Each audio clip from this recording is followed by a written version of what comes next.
Puji nama Tuhan, Shalom saudaraku yang kekasih. Kita bersyukur bahwa kasih Tuhan selalu menyertai saya dan saudara, sehingga kita boleh sampai di bulan Februari ini bersama Tuhan. Kita percaya ketika kita menyerahkan ke dalam tangan Tuhan, apapun yang menjadi kemustahilan, keterbatasan saya dan saudara, ketika kita berserah kepada Tuhan, Tuhan kasih saya dan saudara kekuatan. Untuk itu kita mau katakan, tak terbatas kuasa-Mu Tuhan. Engkau dapat melakukan segala perkara, apapun yang menjadi kemustahilan kami berserah kepadamu Bapa.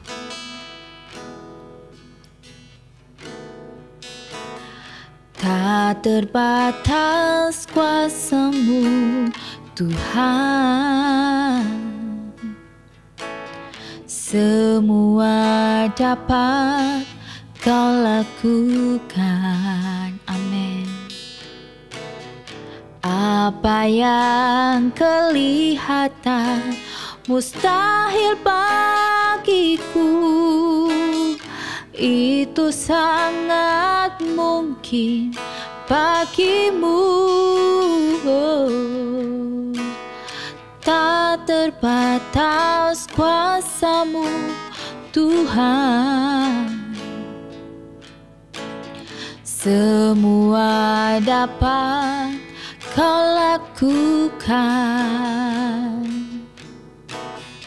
Apa yang kelihatan mustahil bagiku, itu sangat mungkin bagimu. Di saat ku tak berdaya, kuasa-Mu yang sempurna. Ketika ku berdoa, mujizat itu nyata, bukan karena kekuatan, namun Roh-Mu ya Tuhan. Ketika ku percaya, mujizat itu nyata. Di saat ku tak berdaya, kuasa-Mu yang sempurna. Ketika ku berdoa, mujizat itu nyata, bukan karena kekuatan, namun Roh-Mu ya Tuhan. Ketika ku percaya, mujizat itu nyata. Ketika ku berdoa, ketika ku percaya, ketika ku berdoa, mujizat itu nyata.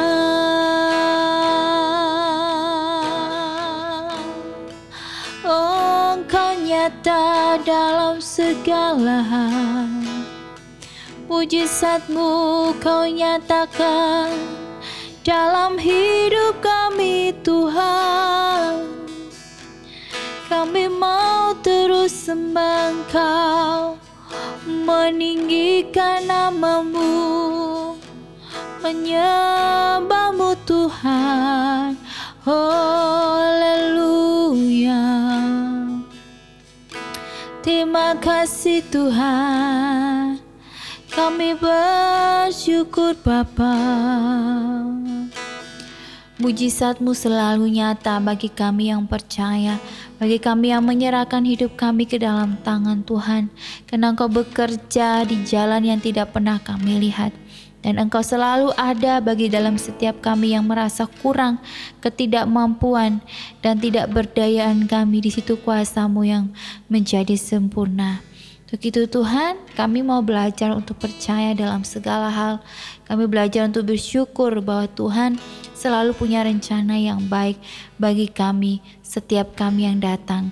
Dan biarlah Tuhan Engkau mengurapi kami, memakai kami untuk terus menjadi terang-Mu, melakukan apa yang Engkau mau dalam hidup kami Bapa. Berbicaralah Tuhan, urapi hamba-Mu dalam berkata, dalam berpikir, hanya untuk semua menyenangkan hati Engkau. Dan ketika kami mendengar, kami dikuatkan oleh firman-Mu yang memampukan kami setiap hari. Dalam nama Tuhan Yesus, haleluya, amin. Shalom saudaraku yang kekasih, kita bersyukur bahwa kasih Tuhan ya kita boleh ada sampai saat ini dan kita boleh memasuki ya di mana di minggu pertama di bulan Februari yang katanya orang banyak bulan kasih sayang. Tetapi kita sebagai anak Tuhan setiap hari adalah hari kasih sayang, hari yang penuh damai dan sukacita. Apakah saudara mampu membawa damai sukacita itu masuk ke dalam rumah tangga atau rumah kita? Ya pastinya kalau kita mau mengundang Tuhan hadir, maka percaya damai sukacita itu pasti ada. Bukan berarti dalam rumah tangga itu mulus, tidak ada pertengkaran ya, tetapi ketika kita membawa Tuhan dalam hidup kita, ketika ada pertengkaran, ketidakcocokan dalam pasangan suami istri, kalau kita mengandalkan Tuhan, saya percaya bahwa walaupun bertengkar, walaupun ada yang ketidakcocokan, salah pahaman, ya itu nanti Tuhan akan kasih kita hikmat ya, karena Tuhan turut bekerja, Tuhan turut hadir dalam rumah tangga. Jadi perlu sekali ya untuk para suami dan istri harus mengundang Tuhan ya datang hadir di dalam kehidupan rumah tangga kita, supaya ketika ada badai, ada masalah ya, ketika kita mengundang Tuhan, Tuhan akan kasih kita hikmat, damai ya, dan kita bisa menyelesaikannya dengan kepala yang dingin, dengan yang positif ya, dengan hati yang bersyukur ya. Dan kita mengerti bahwa ada rencana Tuhan. Saat ini kita mau merenungkan firman Tuhan. Judul firman Tuhan adalah kebahagiaan dalam air mata. Matius 5 ayat 1-12 berbunyi demikian. Ketika Yesus melihat orang banyak itu, naiklah ia ke atas bukit, dan setelah ia duduk, datanglah murid-muridnya kepadanya. Maka Yesus pun mulai berbicara dan mengejar mereka, katanya, berbahagialah orang yang miskin di hadapan Allah, karena merekalah yang empunya kerajaan sorga. Berbahagialah orang yang berduka cita, karena mereka akan dihibur. Berbahagialah orang yang lemah lembut, karena mereka akan memiliki bumi. Berbahagialah orang yang lapar dan haus akan kebenaran, karena mereka akan dipuaskan. Berbahagialah orang yang murah hati, karena mereka akan beroleh kemurahan. Berbahagialah orang yang suci hatinya, karena mereka akan melihat Allah. Berbahagialah orang yang membawa damai, karena mereka akan disebut anak-anak Allah. Berbahagialah orang yang dianiaya oleh sebab kebenaran, karena merekalah yang empunya kerajaan surga. Berbahagialah kamu jika karena aku kamu dicela dan dianiaya, dan kepadamu difitnahkan segala yang jahat. Bersukacitalah dan bergembiralah, karena upahmu besar di sorga. Sebab demikian juga telah dianiaya nabi-nabi yang sebelum kamu. Amin, puji nama Tuhan.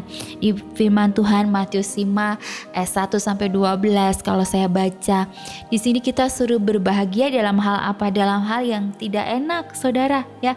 Dalam berbahagia dalam kekurangan, kelemahan ya dari yaitu miskin. Terus juga kita berduka cita, disuruh berbahagia, lapar ya.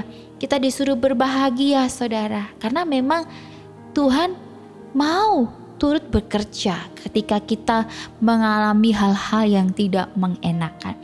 Saya mengingat kembali bahwa saya pernah sharing kepada saudara ketika saya waktu pandemi, di mana waktu pandemi itu lagi tinggi-tingginya, saudara.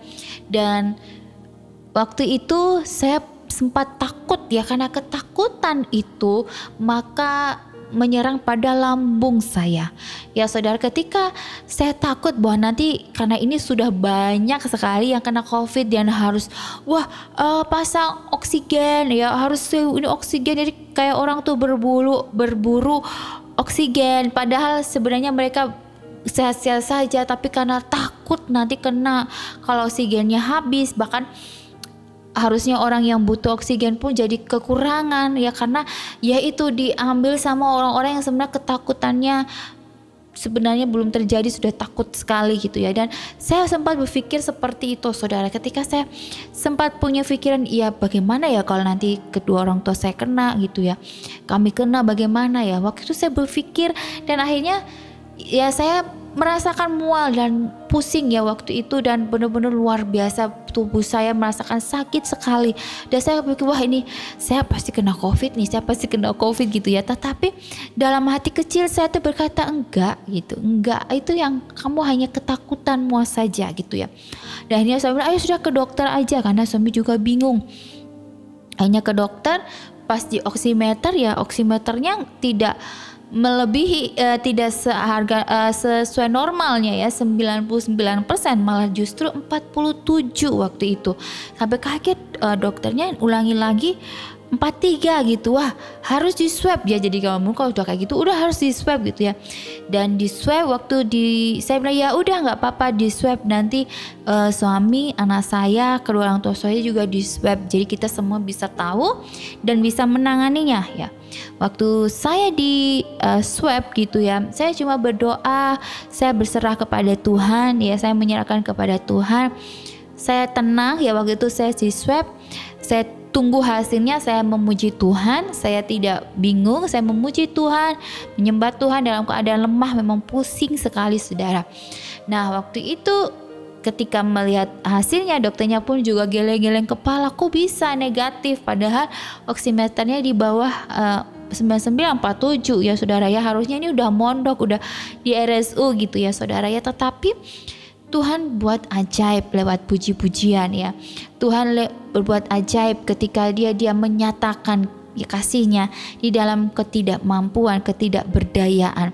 Dan waktu itu ternyata tidak terdeteksi, tapi Desi bawa masalah lambung ya, masalah lambung yang benar-benar sudah tahap yang GERD gitu ya. Jadi telan sakit ya, nyeri juga ya, itu karena memang saya mengabaikan banyak hal, dari minum suplemen, jaga kesehatan, makan yang teratur ya saudara. Jadi orang yang sakit itu bukan karena dapat kutukan atau mungkin dapat ujian saja ya, tetapi juga ketika kita sakit itu sebenarnya Tuhan menginginkan kita pasti istirahat yang cukup, kita punya me time untuk diri kita sendiri juga, dengan menjaga makanan yang sehat ya, dengan minum suplemen ya, yang pastinya untuk menjaga kesehatan ya kita ya. Karena ya kalau kita punya tubuh ini Tuhan mau kita rawat dengan sebaik-baiknya saudara ya. Karena kita gak berpikir seperti itu, karena kita merasa sehat, jadi kita cuek-cuek saja dengan tubuh kita. Nah justru lewat sakit itu Tuhan ingin menyatakan kasih ya buat saya dan saudara ya, menyatakan kasihnya ya. Jadi saya percaya bahwa ketika kita diberikan sakit ya, saya dan saudara ya, dan saya mengalaminya, ketika kita diberikan sakit itu sebenarnya kita harus mengintrospeksi diri ya, jangan menyalahkan siapapun, tetapi belajar istirahat dan mengintrospeksi diri ya. Bukan berarti wah ini dosa, kita semua tuh orang berdosa. Gak harus sakit pun juga kita berdosa. Setiap hari pasti kita ada yang melakukan dosa, baik dalam pikiran, dalam perkataan ya saudara ya. Jadi kalau manusia berdosa, semua kita berdosa ya. Tetapi ketika kita didatangkan sakit ya, sebenarnya Tuhan mau kita menguji kita, apakah kita tetap bersyukur atau kita mengeluh dan menyalahkan semua keadaan. Justru dalam sakit ya Tuhan mau menyatakan kasih-Nya. Tuhan mau kita belajar untuk rest ya, istirahat, untuk introspeksi diri. Dan itu yang saya lakukan 1 bulan saudara. Itu bukan waktu yang singkat saya rest, beristirahat, waktu yang cukup lama. Dan saya hanya bisa tiduran, tidak bisa duduk lama saudara. Bayangkan saudara, dalam hal seperti itu saya mengalami pergumulan. Waktu saya sakit, rest, tidak bisa apa-apa di kasur. Di situ saya menggunakan waktu saya, yaitu memuji dan memuliakan nama Tuhan. Saya terus menyembah Tuhan. Setiap malam kalau saya tidak bisa tidur, saya menyembah Tuhan, saya memuji Tuhan. Di situ Tuhan kasih kekuatan, Tuhan Yesus kasih kemampuan. Walaupun saya harus tidur sebentar saudara, tetap karena sakit saya harus bangun lagi. Dan itu melalui proses yang dimana saya diajarkan Tuhan untuk selalu mengandalkan Tuhan, selalu mengingat Tuhan. Apapun yang kita lakukan, ya, jangan pikir bahwa Tuhan tidak melihat. Justru mata Tuhan melihat di segala hal, di segala aspek. Untuk itu kita harus melakukan sebaik-baiknya, yaitu untuk terus memuliakan nama Tuhan. Dan saya percaya ketika kita hidupnya bergantung kepada Tuhan, ya, kita bisa melaluinya. Dan saya bersyukur lewat sakit ini, ya, saya bersyukur bahwa Tuhan ada penyertaannya, ya. Jadi Tuhan itu bukan saja menyertai orang yang mungkin saudara berpikir, wah saya kalau saya waktu COVID saya nggak kena, semua teman kantor saya kena, ya saya nggak kena gitu ya. Yaitu penyertaan Tuhan bukan cuman saat saudara bahagia, tetapi penyertaan Tuhan itu ada ketika engkau merasa berduka cita, sakit, ya, dan kekecewaan, ya, ketidakmampuan, ketidakberdayaan. Itu juga jangan salah, Tuhan juga menyertai. Jadi kita yang mungkin merasa saya baik-baik saja kok, saya disertai Tuhan makanya saya dijauhkan, jangan sombong. Karena ya Tuhan berkata bahwa kita bersyukur itu dalam segala hal, ya. Mungkin saja engkau sedang dalam istilahnya lolos lah, ya, dalam hal-hal yang untuk kena COVID dan sebagainya, tetapi di situ Tuhan juga mau mengajarkan bahwa kita juga tidak boleh sombong, tapi kita bersyukur, ya, bersyukur bahwa penyertaan Tuhan, ya. Tapi coba saudara belajar bersyukur dalam duka, ya. Di situ saya mengalaminya juga, ketika saya juga pernah merasakan wah saya sehat nih, yang lainnya nggak kena, yang lainnya karena saya sehat, saya dijauhkan gitu, ya. Saya pernah seperti itu juga, tapi Tuhan juga izinkan saya mengalami sakit supaya apa? Supaya saya bisa menceritakan kebaikan Tuhan, ya. Karena orang yang lemah justru kuasa Tuhan itu sempurna. Bukan cuma itu aja, tetapi juga di mana ketika saya merasa kekurangan, saya merasa benar-benar minim di ATM itu, saudara, ya, kalau dilihat tuh udah minus banget dan tidak kayak udah nggak punya pengharapan gitu, ya. Tetapi saya punya pegangan teguh, ya, karena memang Tuhan mengajarkan saya untuk berharap kepada Tuhan, bukan berharap pada isi rekeningmu, isi dompetmu, tetapi berharap kepada Tuhan. Kita tuh berharap, percaya di dalam hati pikiran kita. Karena kalau pikiran kita ini tidak percaya, khawatir, bimbang, maka hal yang baik pun jangan harap akan terjadi. Ketika saya mengimani apa yang belum kelihatan, bahkan mustahil, ya, mustahil bagiku, tapi sangat mungkin bagi Tuhan. Di situ Tuhan nyatakan kuasanya. Jadi saya tidak pernah merasa kecil hati, merasa takut kalau hal-hal yang tidak baik datang pada saya. Tapi saya malah belajar memahami bahwa justru dengan seperti hal-hal yang tidak baik itu, Tuhan mau menyatakan kasih-Nya. Jadi saya selalu minta sama Tuhan kasih saya kekuatan untuk bisa melewatinya, ya, melewati setiap badai hidup, ujian hidup. Saya selalu minta Tuhan kasih saya kekuatan. Nah, di dalam kekuatan itu ada kebahagiaan, walaupun dalam kekurangan, walaupun dalam sakit, walaupun dalam hinaan, dalam ujian, dalam cobaan, dalam ketidakpastian. Ketika kita berserah kepada Tuhan dan meletakkan harapan kita kepada Tuhan, kita termasuk golongan orang yang berbahagia. Ya, ini yang namanya kebahagiaan dalam air mata. Jadi saudara, ya, apapun yang saudara rasakan, mungkin dalam kehilangan, ya, hancur hatinya, ya, tetapi Tuhan berkata, berbahagialah orang yang berduka cita.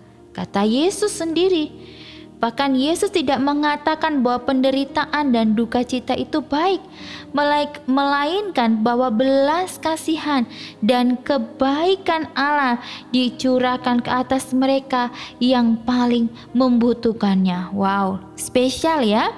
Jadi Yesus ya tidak mengatakan bahwa penderitaan dan duka cita itu baik ya, tetapi belas kasihan dan kebaikan Allah nih, belas kasihan dan kebaikan Allah justru dicurahkan ya ke atas mereka yang paling membutuhkannya.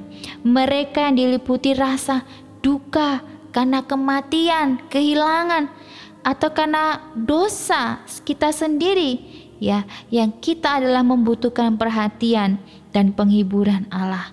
Maka ya, Yesus berjanji Tuhan akan menghibur ya.